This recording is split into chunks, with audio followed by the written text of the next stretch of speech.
From Plimpton Street, this is Newstalk. I'm Frank Zhou. Last Wednesday, a staggering 99.4% of Harvard's non-academic workers decided to unionize. The new Harvard Union now represents more than 400 students working in libraries, cafes, the Cambridge Queen's Head Pub, and the university's Equity, Diversity, Inclusion, and Belonging offices. It's the first primarily undergraduate union at Harvard. And across the nation, undergraduate unionization is on the rise. This week on Newstalk, one of our reporters joins us to talk through it all.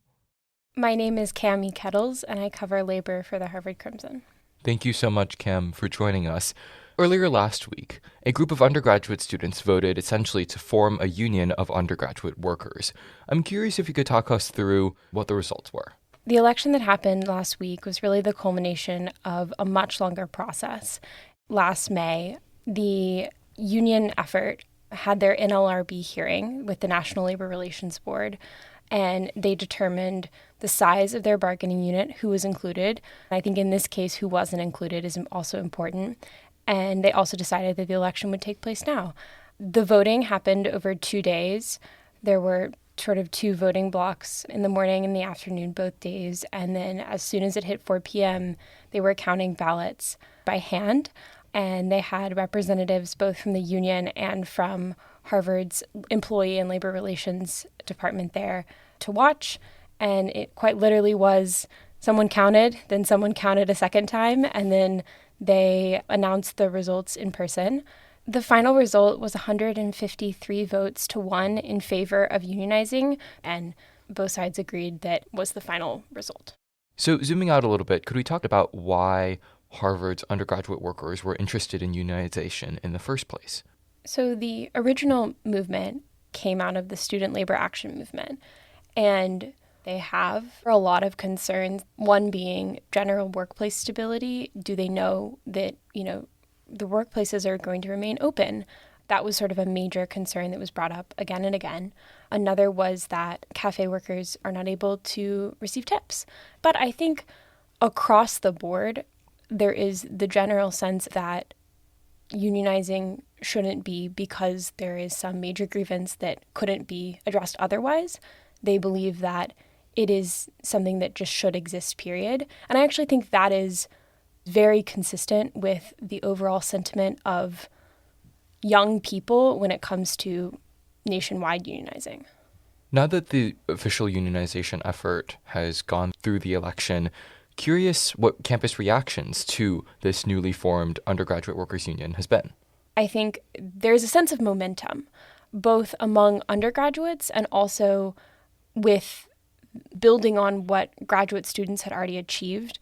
I do think that not just at Harvard, but in a lot of colleges with graduate students, the existing union infrastructure really allows undergraduate efforts to take place, both because they have help and also because sort of that's the campus environment that has already been created that's generally pro-union. You've mentioned, too, that Harvard has a graduate students union and that prior to this election in the newly formed Harvard Undergraduate Workers Union, certain undergraduate students who were working for the university also had representation under the graduate student union. What was the situation there, and are they now lumped into the Undergraduate Student Workers Union? So this is the interesting part about these two unions is they're both labeled graduate and undergraduate, even though their bargaining units include some of both. So it's possible that an undergraduate student who, say, has a library job and is also a course assistant is part of two unions. But the real distinction is the type of work. The Harvard Undergraduate Workers Union is non-academic, so these are not class-related jobs, whereas that is pretty much the complete confines of the Graduate Student Union. The Harvard Graduate Students Union and the Harvard Undergraduate Workers Union are, in fact, sister unions. What's their relationship there? Both the Graduate Student Union and the then Campaign for Primarily Undergraduates voted to affiliate last spring. And what that means is that they share leadership structures, they share an executive committee, and it also means they share financial resources, which was really a big deal in allowing the undergraduate union to sort of form and have sort of strategic backing going through its election process.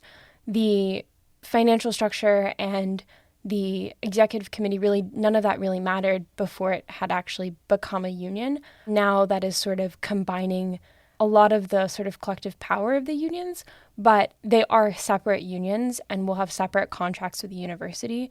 They are just very tied and will make strategic decisions generally together. You mentioned that this unionization effort and successful election last week came as the culmination of a larger, longer wave of organizing. Curious what that organizing has taken shape as on campus in the months leading up to the successful election last week.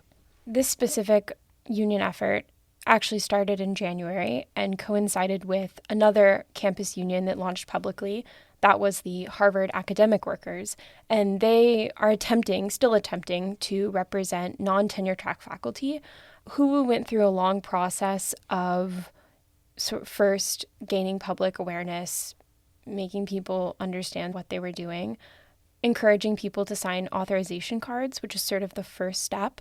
Most union efforts request voluntary recognition after they have received support through union authorization cards from 30% of their bargaining unit, and Harvard denied that. And then after Harvard denied voluntary recognition, which is pretty common among employers, they started going through the official process of organizing an official election with the National Labor Relations Board.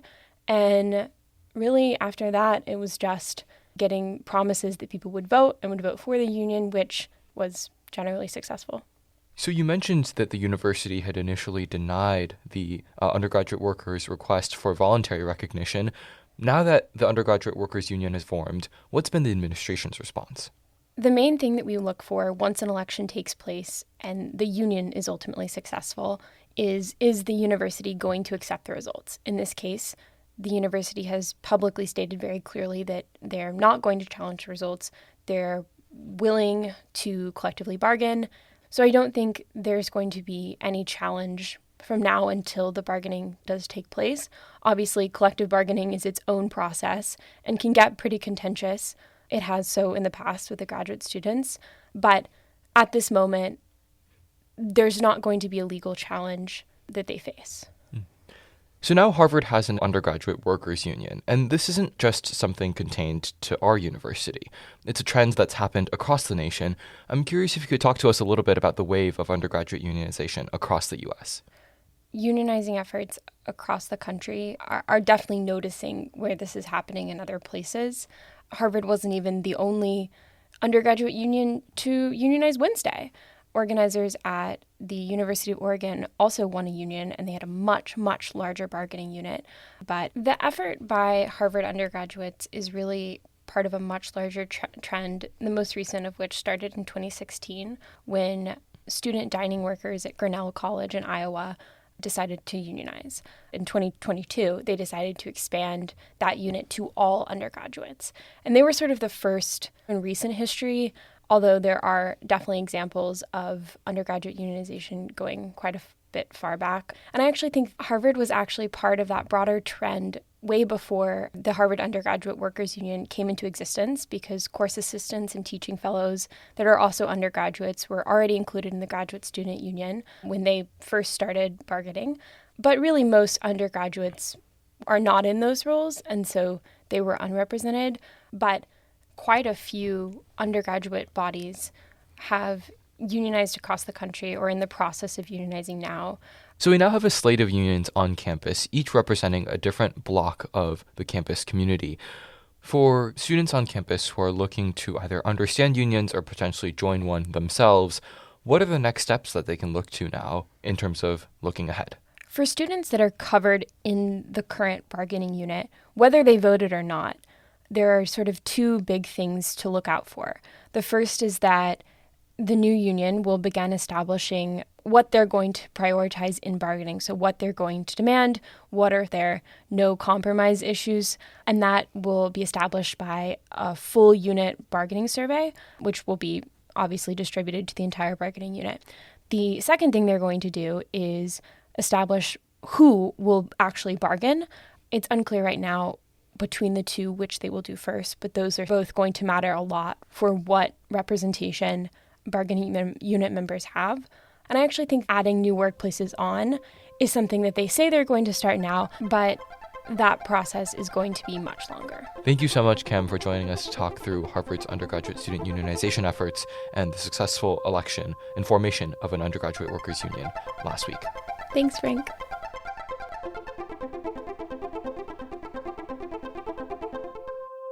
Harvard's Faculty of Arts and Sciences has instituted a new system for spring semester classes called Previous Term Course Registration. Today, two of our reporters join us to talk through how the university's faculty and administrators have responded to it. My name is Camilla Wu, and I am a social sciences reporter for the Harvard Crimson. My name is Emily Willrich, and I'm also a social sciences reporter for the Crimson. Thank you so much. So, previous term course registration. What do these words mean for the students who are looking to sign up for courses for their next semester and the faculty looking to receive those requests? Traditionally, Harvard students sign up for classes in between 2 semesters, but in May of 2022, the Faculty of Arts and Sciences have voted for students to register for classes well in advance between the 2 semester switches. It will be roughly 2 months in advance to the next semester that's coming. For the spring courses of 2024, students will start course registration on November 1st, and the deadline will be November 15th. So what does this advanced timeline mean for ultimately a Faculty of Arts and Sciences that has to go through tons of administrative operations to place students in courses each semester? So essentially, the whole timeline for the faculty is pushed up. They have to have their course canvas sites and syllabi finalized by when course registration opens on November 1st. And also their search for teaching fellows is also pushed up significantly. And essentially, they have to start prepping their courses earlier in the previous semester instead of during winter break. So how have faculty responded to this advanced timeline? Ultimately, it ends up shifting their schedules, no? So faculty have had mixed reviews towards this pushed-up timeline. Professor Peter Bergert in the German department has had a very positive view of this pushed-up timeline, thinking it gives faculty more organization in their preparation and also encourages students to more thoughtfully select their classes. On the other hand, other professors have found it a bit challenging to move up this whole timeline. Professor O'Gene in the AAAS Department of African and African American Studies has mentioned that the new timeline was quite a challenge, and it made it difficult to plan more logistically challenging courses, such as a course that he's planning that has a lot of guest speakers that he's trying to bring in and organize, and he's finding it challenging to try and select these guest speakers and convince them to come in so early before the classes actually start. So on the whole, it's received mixed reviews from faculty. Other faculty are rather ambivalent about the change. They're not sure what it's going to bring and if it's going to be useful yet, and are sort of developing a wait-and-see approach, where they're preparing early for their classes and just hoping for the best and that it will be a more effective system. So how have teaching fellows, essentially the members of the teaching staff who are assisting professors in carrying out the course, how have they responded to the change? Yeah, so I think just like how it was with the professors, teaching fellows also share some mixed opinions. For example, for chemistry teaching fellow Zhou Nan, he said that for chemistry courses that run several labs and sections, the earlier course registration is very helpful to allow the teaching team to assemble better prior to the start of classes, because by knowing the number of students that will be in a class way ahead of time is extremely helpful. They will have a better idea of how many teaching fellows they exactly need for the different labs and sections, and they can better accommodate the students. And if any changes happen, there's a cushion period to adapt to those changes. And I quote Zhou Nan saying that before this new previous term course registration happened, this past semester, the teaching team was usually assembled only 1 week before the start of term, and they were basically thrown into the course. Generally from the teaching fellows that we've talked to, and again, this is just a sample of all the teaching fellows at Harvard, but they've tended to really support the decision. So in terms of getting students into courses, we don't just have professors and teaching fellows, we also have administrators and advising staff that are helping out with this entire process. How have they responded to the change? The new timeline has posed a bit of a challenge for concentration advisors, professors, or administrative people in concentrations. And this has posed a challenge because sophomores have now, under the new system, been required to declare their concentration on October 25th, which is earlier than the normal concentration declaration deadline. And then since course registration opens on November 1st, it can be tricky for concentration advisors, particularly in large departments, to meet with all of the new concentrators about their courses before course registration. So I talked to a professor in the computer science department, Professor Adam Hesterberg, and he mentioned that it's been difficult, particularly in such a large department, for advisors to be able to meet with all the new concentrators before course registration, and so they've sort of abandoned that goal essentially. But he hopes concentration advisors will still be able to meet with students maybe over the break and help them revise their courses as needed. One thing that was previously available to students was something called Shopping Week, where essentially for a period of time, students would be able to come into any course that they would be potentially interested in taking, sit down, check out the course, and potentially enroll in the course. Faculty then essentially had to spend a period of time not knowing whether the students in their class would actually end up taking their class for the entire semester. I'm curious how faculty members have responded to shifts in the Shopping Week. So it's varied between faculty members. It's sort of a theme that we were seeing. But some faculty members came out in strong support of Shopping Week and really sort of empathized with students. Many mentioned that Shopping Week provided a great opportunity for students to try out different courses that they maybe wouldn't have initially thought to register in. And I think that's a real loss for students' sort of flexibility. However, other professors have sort of mentioned that while they sympathize with students and they're wanting to have the flexibility of Shopping Week, it just makes it so much easier for faculty to be able to have a better sense in advance of who's going to be in their classes. And they really think that this helps them and their teaching teams and their teaching fellows plan the courses better in advance. Some faculty members also urge students that, while formal Shopping Week is gone, they can still sort of take on an informal Shopping Week of their own in the first week of classes and try out a few different classes that they're interested in and maybe drop ones that they're not. So what do these changes at the end of the day actually mean in terms of concrete shifts moving forward? From now on, there will no longer be a shopping week, but as mentioned before, students can have their own informal shopping week to get to know their classes better. Also, students should know that course registration will open on November 1st, and the deadline to sign up for classes will be November 15th. Thank you so much, Camilla and Emily, for joining us to talk through previous term course registration and what that means from faculty. Thank you so much, Frank, and for everyone who's picking their courses, wish you good luck. Newstalk is hosted by Frank S. Zhou. This episode was produced by Yael S. Goldstein, Melanie Sanchez, Zadina A. Aquai, and Frank S. Zhou. Our multimedia chairs are Julian J. Giordano and Joey Huang. Our managing editor is Brandon L. Kingdollar. Our president is Kara J. Chang. From 14 Plimpton Street, this is Newstalk.